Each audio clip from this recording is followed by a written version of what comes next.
Good morning all of you. आज सभी का स्वागत है एसके क्लासेस के यूट्यूब चैनल में।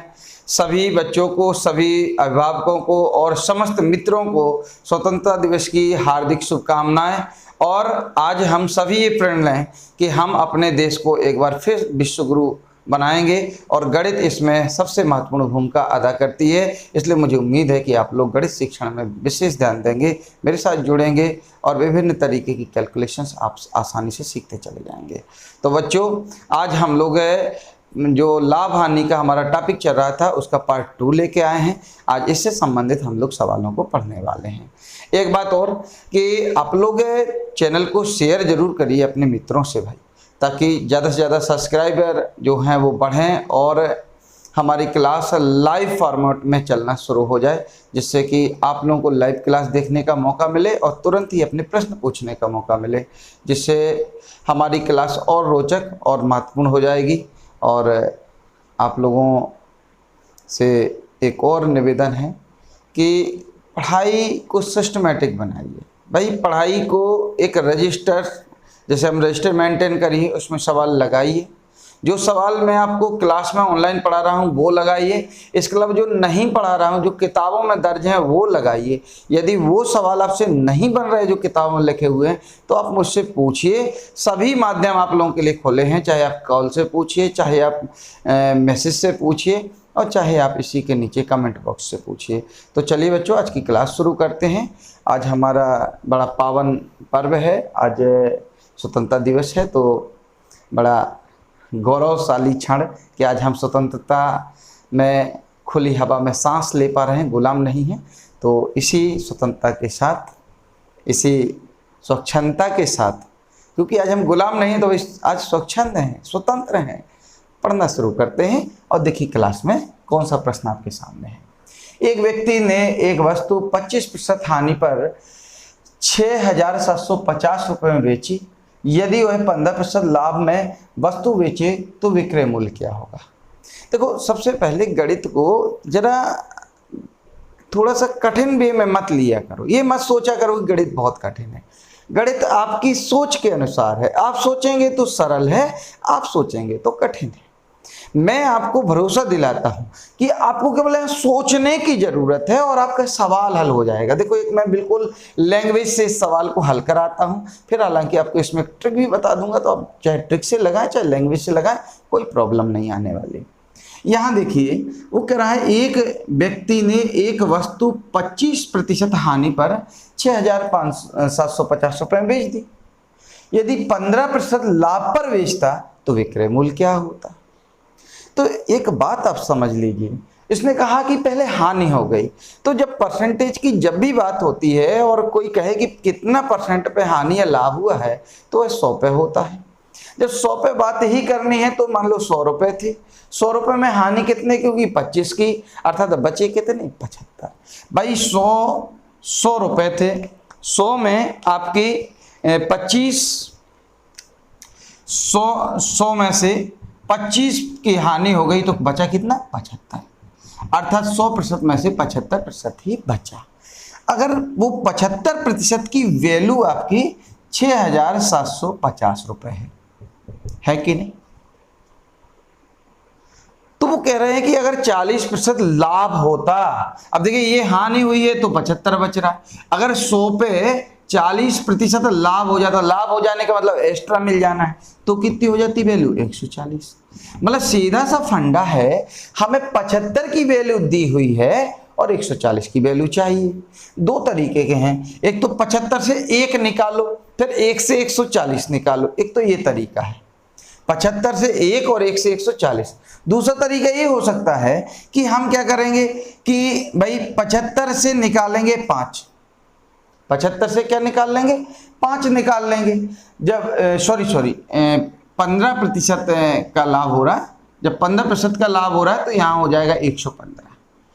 तो जब 75 से 5 निकाल लेंगे तो हमारे सामने कैसे 5 निकलेगा, 75 से 5 कैसे बनेगा, इसके लिए हमने 25 का भाग लगाया, 15 का भाग लगाया, 15 पंचे 75। 15 × 45, 15 × 60, 15 × 15 75। जब 15 का भाग इधर लगाया तो 15 का ही भाग इधर लगा दीजिए। 15 × 60 बचा 7, 75, 15 × 15 75, 450। मतलब 5 की वैल्यू आई 450। हम चाहते तो 1 की वैल्यू भी निकालते, यहाँ 75 का भाग लगा देते तो यहाँ 150 आ जाती 1 की वैल्यू, कोई दिक्कत नहीं। दूसरा हमसे अब क्या पूछा है 115।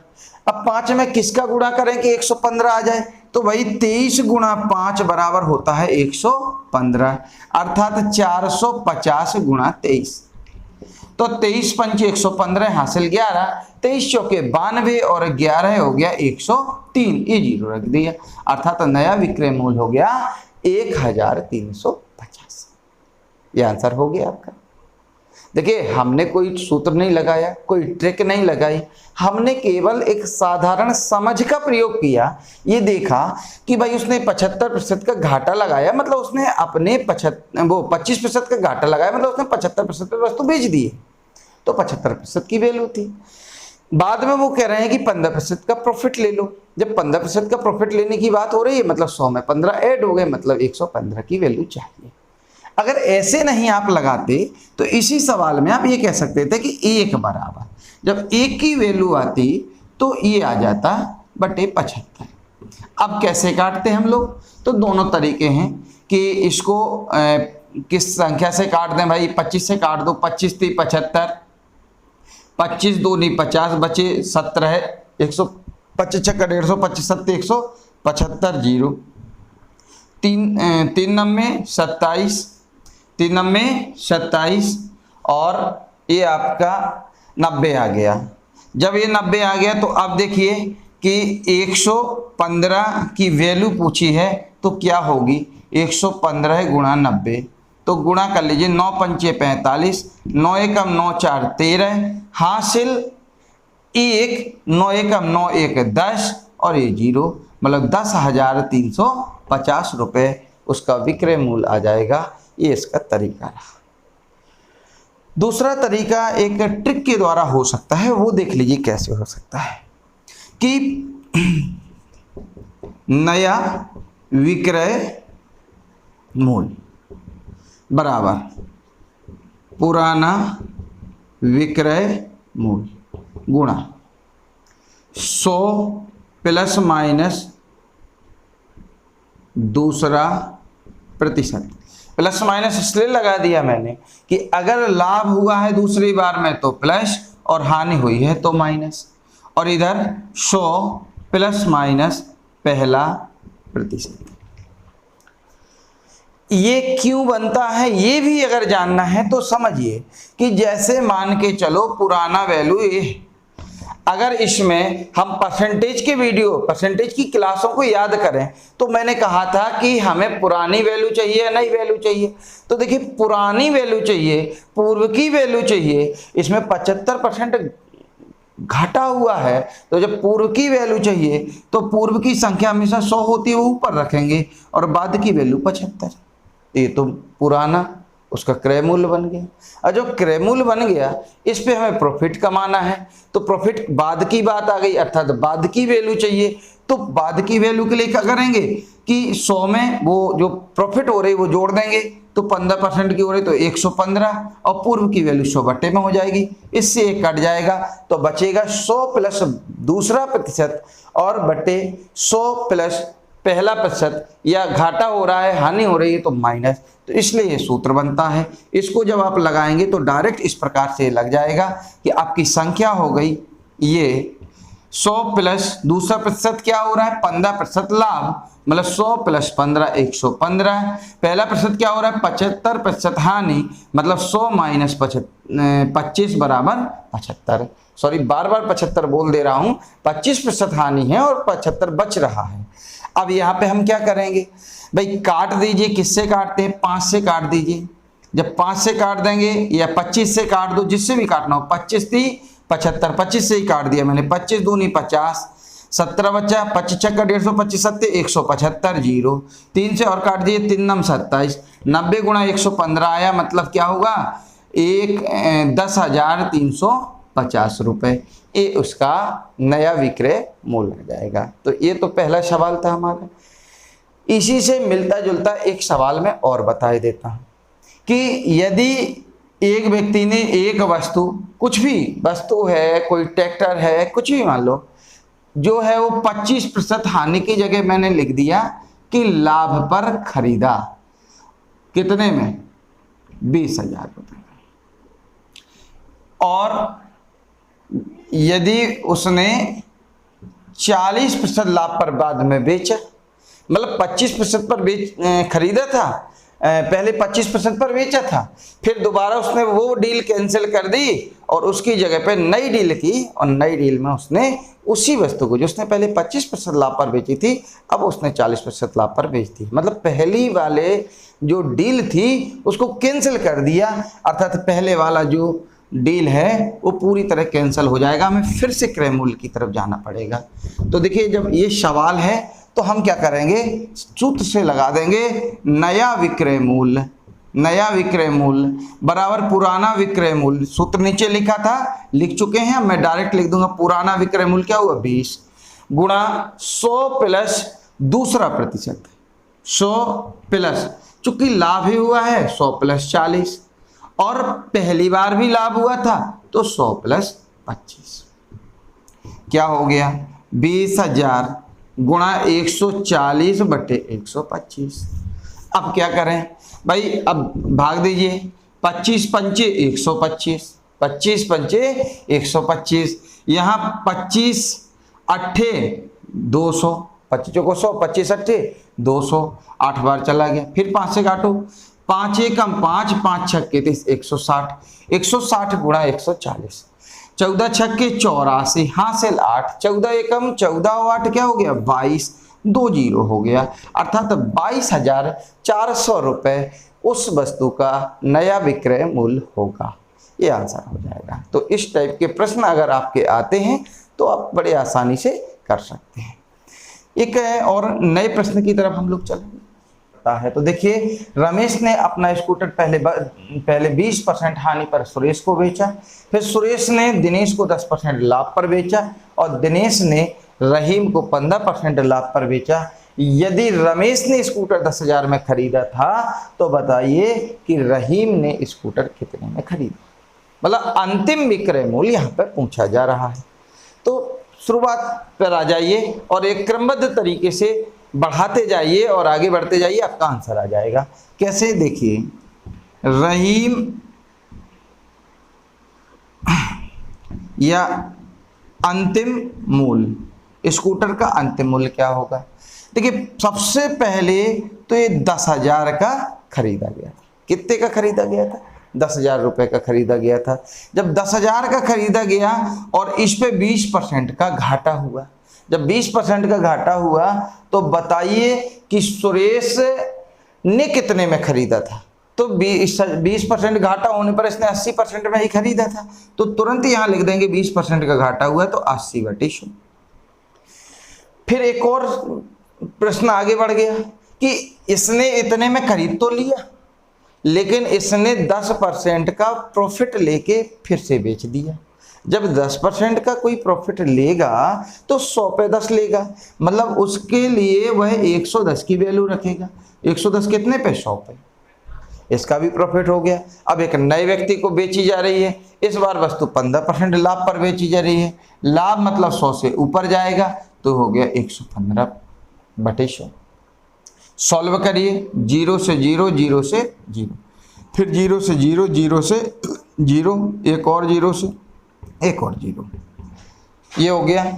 अब कर लीजिए गुणा, 11 जीव का तो रखिए, 8 का गुणा, 8 पंचे 40, हासिल 4, 8 एकम 8 4 12, 8 एकम 8 और 1 9।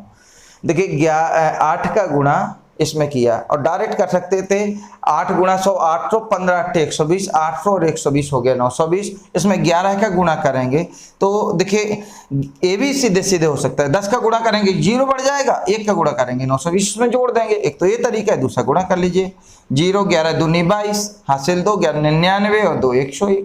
ये हो जाएगा आपका 10,120 रुपये। अर्थात रहीम ने स्कूटर 10,120 में खरीदा था और क्वेश्चन क्या है वो समझ लीजिए। एक व्यक्ति किसी वस्तु को 10% लाभ पर बेचता है। यदि वह उसी वस्तु को 15% लाभ पर बेचे तो उसे पहले से 300 रुपये अधिक मिलते हैं। बताइए कि वस्तु का क्रय मूल्य क्या है। सवाल समझने योग्य है, बड़ा ही इजी सवाल है। आप लोगों को गणित कितना भी कम आता हो, अगर इसको बहुत अच्छे से समझेंगे तो निश्चित ही आपको इसमें कोई परेशानी नहीं होगी, बड़े आसानी से आप इसे सीख जाएंगे। तो चलिए समझते हैं इस बात को। देखिए, पहले वह प्रॉफिट कितना कमा रहा है? ओनली 10%। मतलब पहले वह 10% प्रॉफिट कमा रहा है। बाद में वह प्रॉफिट कितना कमा ले रहा है? 15%। कितना प्रॉफिट एक्स्ट्रा कमा रहा है? 5%। ये 5% किसका है भाई? हमेशा लाभ किस पे मिलता है हमें? आप सभी जानते हो कि लाभ जो होता है वह वस्तु के क्रय मूल्य पर होता है। इसका मतलब है कि क्रय मूल्य पर 5% एक्स्ट्रा कमाया जा रहा है। लेकिन सवाल में तो स्पष्ट बता रहे हैं कि भाई उसने 300 रुपये एक्स्ट्रा कमाए हैं। जब 300 रुपये एक्स्ट्रा कमाए हैं तो इसका निश्चित है कि 5% बराबर हो गए 300 रुपये।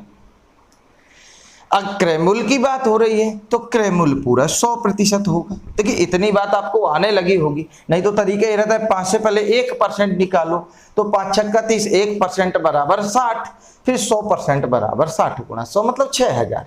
लेकिन यहाँ मैं डायरेक्ट कर रहा हूँ।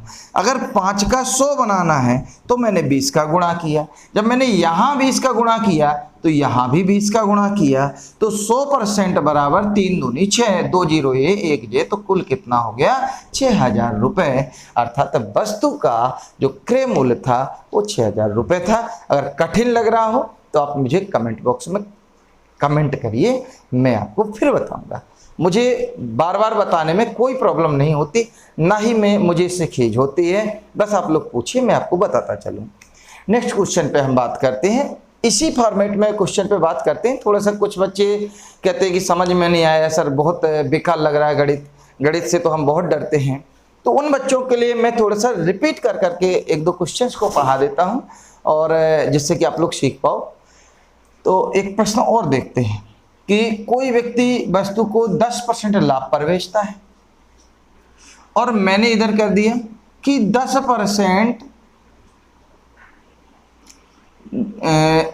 हानि, नहीं, पहले वो 10% हानि पर बेचता है, और फिर कर दो कि वह 5% या लो 2% कर देता हूँ, 2% हानि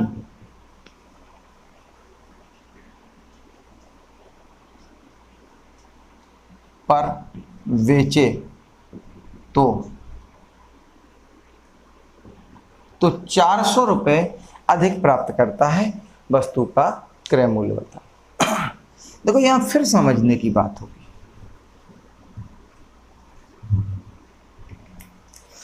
क्या समझना है कि पहले 10% की हानि हो रही है, -10%। हानि का मतलब है -10%। बाद में क्या हो रहा है? हम आगे बढ़े और उसने अब हानि 2% ही सहना है उसको। तो एक बात बताइए, पहले हमें 10 रुपए का घाटा लग रहा था, अब केवल 2 रुपए का घाटा लग रहा है, तो पहले से अब फायदा हो रहा है कि नुकसान हो रहा है? तो स्पष्ट है, आप स्पष्ट रूप से समझ रहे होंगे कि पहले से अब हमें क्या हो रहा है? फायदा हो रहा है। वो भी कितने % का? 8% का। लेकिन वहां सवाल कह रहा है कि ये प्रॉफिट हमारा 400 रुपए का हो रहा है। इसका सीधा सा तात्पर्य है, प्रॉफिट या लॉस होता किस पर है? वो सदैव क्रय मूल्य पर होता है। इसका मतलब ये हुआ कि जो 8% है, देखिए 8% है, तो जब ये 8% वैल्यू है, ये किसके बराबर है? 400 रुपए के। जब 8% 400 रुपए के, तो 1% किसके बराबर हो गया? 8 पंचे 40, 50 रुपए के। तो 100% किसके बराबर हो गया? 50 गुणा 100 मतलब 5000 रुपये। ये आपका क्रय मूल्य हो गया। तो डरिए नहीं, समझिए, पढ़िए, जुड़े रहिए इसकी क्लासेस के साथ, हेल्प बराबर होती रहेगी आप लोगों की। नेक्स्ट क्वेश्चन देख लीजिए। देखिए, कोई दिक्कत हो, डाउट हो तो पूछ सकते हैं, या फिर वीडियो को रिवर्स करके देख लिया करो, वही बार बार बताने जैसा है। तो फिर इसी प्रश्न में एक परिवर्तन करके आते हैं कि यदि कोई व्यक्ति पहले 10% हानि पर बेचता है और फिर वो 10% हानि के बाद अब 2% लाभ पर बेच रहा है और वो वस्तु को 480 रुपये अधिक प्राप्त कर रहा है। देखिए, पहले 10% हानि, अब 2% लाभ। तो इधर थोड़ा सा समझने की बात रहेगी। पहले 10% हानि मतलब माइनस में है, यहाँ 0 जाएंगे, फिर यहाँ 2 प्लस जाएंगे। तो देखिए, यहाँ से यहाँ तक की दूरी कितनी है 10 और ये 2 तक जाने की दूरी कितनी है 2, अर्थात कुल कितना फायदा हो रहा है 12% का। नए सवाल के अनुसार पहले 10% का घाटा है, अब 2% का लाभ है। तो टोटल प्रॉफिट देख लीजिए कि हमें 12% की प्रॉफिट हो रही है। 10 हमने भरपाई कर दी, 2 और कमा लिए। तो जब 12% की प्रॉफिट हो रही है, लेकिन वो तो कह रहे हैं कि उसको 480 रुपये मिल रहे हैं, तो 12% बराबर 480। तो 1% बराबर 12 36, 12 चौके 48, 40। तो 100% बराबर तो 40 गुणा 100 मतलब 4000 रुपये। तो क्रय मूल्य बराबर हो गया 4000 रुपये। देखिए, बड़े आसानी से आपके सवाल आ रहे होंगे। अगर कोई प्रॉब्लम है तो बताइए। एक और सवाल कर लेते हैं। इस बार उसने कहा कि वह 10% लाभ पर है और 10% लाभ पर है बेचता है, फिर वह 4% हानि पर बेचता है। अब पहले लाभ कमा रहा था, फिर हानि हो रही है, इस वजह से उसे 700 रुपये कम मिल रहे हैं। 700 रुपये बेचे तो 700 रुपये कम प्राप्त करता है। अब बताइए कि क्रय मूल्य क्या है। देखिए, एक ही सवाल को मैं बदल बदल के बता रहा हूं ताकि आप उसे अच्छे से समझ पाए। पहले वह 10% क्या कर रहा है, लाभ कमा रहा है, फिर वह 4% हानि हो रही है उसको, और ऐसी स्थिति में वह बाद में 700 रुपये कम प्राप्त करता है। अर्थात उसको घाटा लग रहा है। भाई, पहले मैं 100 रुपये ले जाता था, उस पर 10 कमा लाता था, अब मैं 100 जाता हूँ और उसमें से कुछ छोड़ आता हूँ, तो मुझे प्रॉब्लम हो रही है, मुझे कम हो रहे हैं मेरे पैसे। तो ऐसा करने से उसको 700 रुपये कम मिल रहे हैं। तो पहले तो ये समझ लीजिए ना कि पहले तो वह 10% प्रॉफिट में है, फिर बाद में वो क्या हो रहा है, 4% लॉस में जा रहा है। तो 4 यूनिट इधर हैं और 10 यूनिट इधर हैं, तो कुल दूरी कितने की हो गई, 14 की। अर्थात उसको जो लॉस हो रहा है वह कुल 14% का हो रहा है। 14% का जो लॉस है वह आपका 700 रुपये के बराबर है। देखिए, 14% बराबर 700 रुपये। 14% बराबर कितना है, 700 रुपये। तो 1% बराबर 14 का भाग लगा दीजिए, 14 पंचे 70, 50 रुपये। तो 100% बराबर, अब फिर वही बात, 2 जीरो लगा दीजिए 50 में, मतलब 5000 रुपये। और यही उसका आंसर हो गया। ठीक है, इस टाइप के सवाल मैंने काफ़ी करा दिए हैं। अब एक नया टाइप लेते हैं। एक नया प्रश्न है और इस बार थोड़ा सा फिर फॉर्मेट उसने चेंज किया है, और ये समझ लो कि वही बात है जब किसी को उल्लू बनाना हो और गणित का उपयोग करना हो। ये वैसे ही बात हो गई। वो कह रहा है कि एक दुकानदार किसी वस्तु को विक्रय मूल्य पर 16 सही 3% के लाभ पर बेचता है, तो वास्तविक लाभ बताओ। या कभी कभी वो छूट देता है। देखिए, मैं इसमें एक कहानी सुनाता हूँ। जैसे मान लो मेरी दुकान रखी हुई है। जब मेरी दुकान रखी हुई है और वहाँ पे मुझे कुछ बेचना है, जब मुझे वहाँ कुछ बेचना है तो मैं क्या करूँगा कि मैं देखूँगा कि भाई ऐसे सीधे सीधे कस्टमर नहीं आ रहे हैं, तो मैं जहाँ पे छूट 25% 20% की दे रहा था, वहाँ मैंने छूट का जो मात्रा है वो बढ़ा दी। लेकिन एक तरफ ये भी देखना है कि भाई प्रॉफिट भी तो कमाना है, कहीं घाटा ना लग जाए। तो मैंने बोर्ड लगाया कि छूट 25%, लेकिन काहे पर, विक्रय मूल्य पर। तो देखिए, वास्तव में जो गणना होती है लाभ की या छूट की, जो भी होती है हानि की, वो सदैव काय पे होती है, क्रय मूल्य पर होती है। लेकिन जब वो एक सवाल में कह रहा है विक्रय मूल्य पर है, तो निश्चित है कोई झोल है, अर्थात वहां पे हमें कैलकुलेशन करने की जरूरत है, वहां पे बदलाव हो जाता है। तो 2 तरीके हैं। देखिए, इसको फ्रैक्शन में बदल लीजिए, ज्यादा आसान हो जाएगा। 16 सही 2/3%, इसकी भिन्न है। अगर परसेंटेज देखा है तो आपको पता चल जाएगा। 16 3 48 2 50, अर्थात 50/3%। और इसको अगर बदलेंगे हम भिन्न में, तो परसेंट हटा के बटे में 100 लग जाएगा, 50 दूनी 100, अर्थात 1/6। भिन्न बन गई 1/6। तो जब 1/6 इसकी भिन्न बन गई तो हमें पता है कि जो नीचे होता है वो हमेशा वही चीज होती है, आधार वैल्यू। क्योंकि यहाँ पे वो कह रहा है कि विक्रय मूल्य पर गणना हो रही है, इसलिए इस बार इसकी वैल्यू होगी, इसका नाम होगा विक्रय मूल्य। और ये क्या हो रहा है भाई, हानि हो रही कि लाभ, तो लाभ हो रहा है, तो 1 हो गया लाभ। विक्रय मूल्य हो गया 6, लाभ हो गया 1। और भाई क्रय मूल्य कैसे मिलेगा? आप जानते हैं कि जब क्रय मूल्य में लाभ जोड़ा जाता है तो विक्रय मूल्य मिलता है, लेकिन यहाँ विक्रय मूल्य है तो क्रय मूल्य कैसे निकलेगा? देखिए क्रय मूल्य बराबर, तो वो सूत्र होता है आपका विक्रय मूल्य माइनस लाभ। चूंकि विक्रय मूल्य बड़ा होता है क्रय मूल्य से, इसलिए घट जाएगा, तो 6 माइनस 1 बराबर 5, ये हो जाएगा।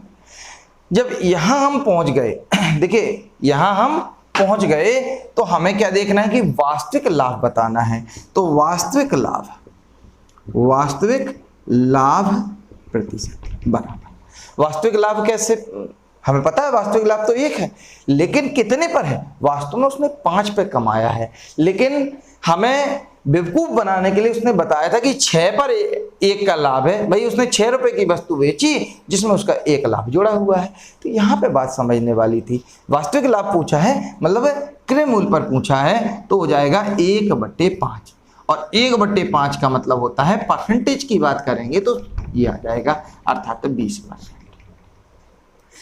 एक खास बात यहाँ पे कि ये सारा मैंने लिखा है, इतना ज़्यादा लिखने की आपको ज़रूरत पड़ेगी नहीं, क्योंकि आप इसको बड़े आसानी से और समझते हुए कर लेंगे। तो मुझे उम्मीद है कि आप लोग इसे बेहतर ढंग से करेंगे, अच्छे तरीके से करेंगे और जल्दी भी कर लेंगे। तो इसमें डरने की भी बात नहीं। आप जैसे सामने सवाल है, इसकी फ्रैक्शन भी आपको रटी हुई है, 1/6, भाई विक्रय मूल्य पर 1/6 है, 6 विक्रय मूल्य है, 1 लाभ है, क्रय मूल्य 5 है, अर्थात वास्तविक लाभ हुआ 1/5, 20% आंसर। आप मौखिक रूप से इसको दे सकते थे, समझाने के लिए मैंने इसमें बताया आपको। एक और क्वेश्चन इसी में कर देते हैं कि एक दुकानदार किसी वस्तु को विक्रय मूल्य पर 20% लाभ की जगह हानि कर दो, 20% की जगह 25% कर दो, 25% हानि पर बेचता है, तो वास्तविक हानि बताओ। बात तो वही रहेगी, केवल तरीका बदलेगा। 25% है, इस बार 25% है, तो हम क्या करेंगे 1/4, लेकिन बात काहे पे हो रही है? विक्रय मूल्य पर, तो 4 हो गया विक्रय मूल्य और 1 हो गई हानि। जब हानि की स्थिति में, मैंने देखो पहले वीडियो में इसको बहुत अच्छे से समझाया है कि जब हानि होती है तो विक्रय मूल्य छोटा होता है, क्रय मूल्य बड़ा होता है। जब क्रय मूल्य बड़ा है तो क्रय मूल्य आएगा कैसे? जोड़ने पर आएगा। तो क्रय मूल्य क्या हो जाएगा? विक्रय मूल्य प्लस हानि, अर्थात 5। तो वास्तविक हानि क्या होगी? वास्तविक हानि प्रतिशत क्या होगा? तो हानि प्रतिशत, भाई वास्तविक हानि प्रतिशत लिखें या हानि प्रतिशत लिखें? क्योंकि हानि प्रतिशत ही वास्तविक हानि प्रतिशत है, तो वो क्या होगा? 1 की हानि 5 पे हो रहा है, और 1/5 फ्रैक्शन किसका होता है? ये भाई 20% का होता है। आंसर हो गया। तो डरने की बिल्कुल भी ज़रूरत नहीं है। आप इन सवालों को, इस प्रकार के सवालों को बड़े आराम से कर सकते हैं। आपको किसी प्रकार की अगर कठिनाई महसूस हो तो आप मेरे साथ अपनी कठिनाइयों को शेयर कर सकते हैं, मुझसे पूछ सकते हैं। मैं सदैव आपके साथ हाजिर हूँ। और अगर इसमें आपको एक प्रश्न है जो मैं आपसे पूछ रहा हूँ, वो आप लोग ये वाला प्रश्न आप जवाब देंगे कि एक दुकानदार किसी वस्तु को विक्रय मूल्य पर 30% हानि पर बेचता है, तो वास्तविक हानि बताओ। ये सवाल आपको करना है। एक और प्रश्न आपके लिए होमवर्क के लिए है कि राधे ने श्याम को 5000 रुपये में घोड़ा बेचा और 25% लाभ कमाया, तो घोड़े का क्रय मूल्य बताओ। ये प्रश्न भी आप लोग घर से करेंगे और दोनों प्रश्नों के उत्तर कमेंट बॉक्स में लिखेंगे। बच्चे जवाब बहुत कम देते हैं, मुझे इस वीडियो में उम्मीद रहेगी कि आप लोग जवाब देंगे इन प्रश्नों का, और नए प्रश्न भी मुझसे पूछ सकते हैं। तो चलिए मैं इसी के साथ विदा लेता हूँ आपसे, और फिर मिलेंगे अगली क्लास में।